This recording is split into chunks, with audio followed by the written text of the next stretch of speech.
Yes, mambo vipi mtazamaji wa PMTV, karibu kwenye updates. Na kwenye updates leo hii bwana, tunawazungumzia mapacha wa Kariakoo. Nikiwa nazungumzia klabu ya Simba ama wekundu wa Msimbazi, ama unaweza kawaita wanalunyas kama ambavyo wao wanapenda kujiita, lakini pia tunawazungumzia watoto wa Jangwani. Nikiwa nazungumzia wananchi ama unaweza kaita klabu ya Young Africans. Na kwenye kuvizungumza vilabu hivyo bwana, tutagusia usajili, lakini pia tutazungumzia performance ya vilabu hivi kwenye michuano ya kimataifa. Yes, tunajua kumekuwa na minong'ono mingi kutokana na kiwango ambacho klabu ya Simba imekuwa ikionyesha kwenye michuano ya kimataifa. Tunajua imecheza michezo miwili pasipo kuambulia alama yoyote kwenye michuano ya kimataifa, na hii imeleta sintofahamu kwa baadhi ya mashabiki, na kumekuwa kuna minong'ono pamoja na lawama, kila mtu akijaribu kumtafuta mchawi ni nani ambaye anasababisha klabu ya Simba isiweze kufanikiwa ama kufanya kile ambacho ni bora zaidi.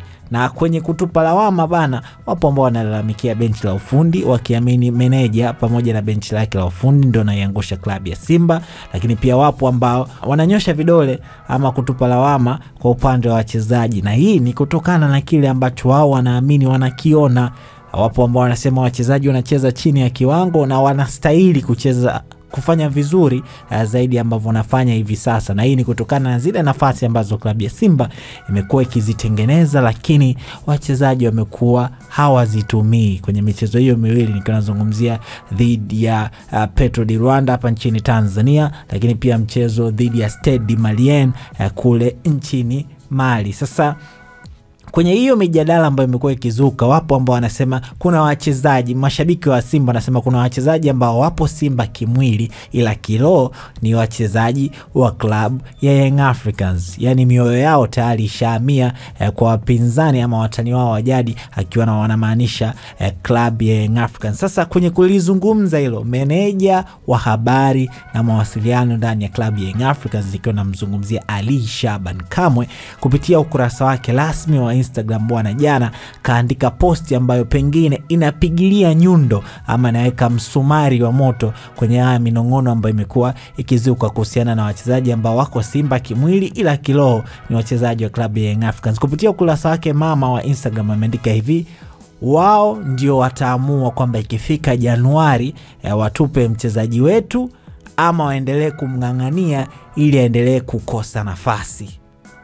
Yani wao tunajua wao ni wakina nani. Wewe mwenyewe unaweza kaunganisha doti hapo, anawazungumzia wakina nani, kwamba wataendelea kumng'ang'ania mchezaji ili aendelee kukosa nafasi, ama watamruhusu aweze kujiunga na klabu ya Young Africans na arejee kwenye ubora ambao ulikuwepo. Wapo ambao wanagusanisha nyao, wanasema inawezekana kanazungumzia Elim Panzu Kibisawala, ambaye kuna kipindi zilizuka za ndani kwamba klabu ya Young Africans ilikuwa inataka kumsajili kutoka klabu ya Simba. Sasa ndio huyu anayezungumziwa na Ali Shaban Kamwe, ama kuna mchezaji mwingine ambaye naye pia alikuwa anakosa nafasi, lakini wao Young Africans wanamhitaji ama wanataka huduma yake ndani ya klabu ya kijani na njano. Nafasi unayo kutuachia comment hapo kutuambia ni mchezaji gani ambaye unahisi anafaa kwenda Young Africans ama Ali Kamwe anamzungumzia. Lakini pia kati unaacha comment hiyo, usisahau kwamba kuna website ya Kifaume, website ambayo ukicheza una uhakika wa kupata pesa pamoja na magari.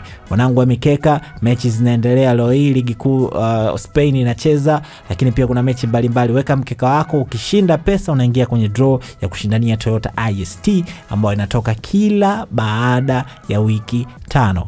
Website ni pmbet.co.tz.